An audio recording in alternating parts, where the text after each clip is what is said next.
good morning everyone. Mega love, shout out everyone ha.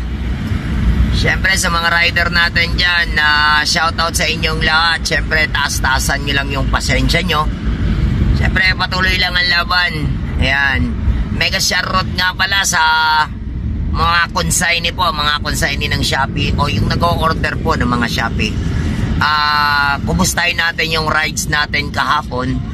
Meron lang ako napansin kahapon talaga na hindi naman kanais-nais.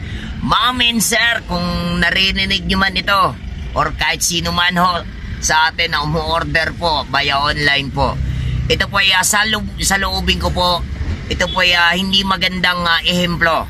Katulad na lang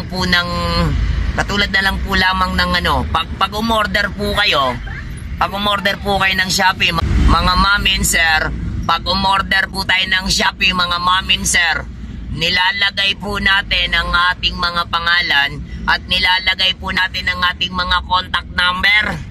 Ma'am and sir, paalala ko lang po, kayo po ang umorder via online po. Pero bakit meron pong ibang nag-o-order? Pag tinatawagan mo, pinapatayan ka. Gusto text. Ma'am and sir, yung paghahatid po namin sa inyo, ma'am and sir, oras po yan.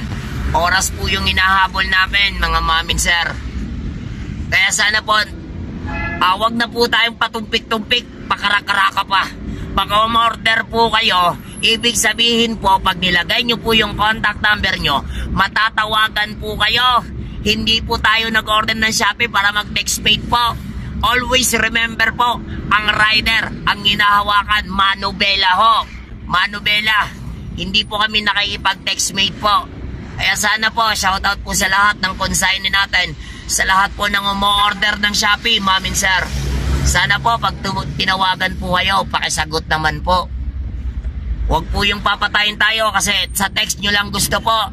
Ma'am and sir, mahalaga po ang oras sa amin. Yun lang po.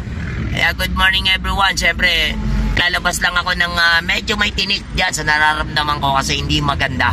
Hindi maganda. Kaya sa lahat po, mega shoutout po sa inyo mga ma'am and sir.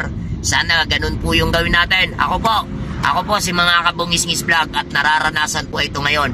Kaya sinishare ko po ang aking nararamdaman para po mapagkunan ng aral. Ayan po, mega shoutout everyone.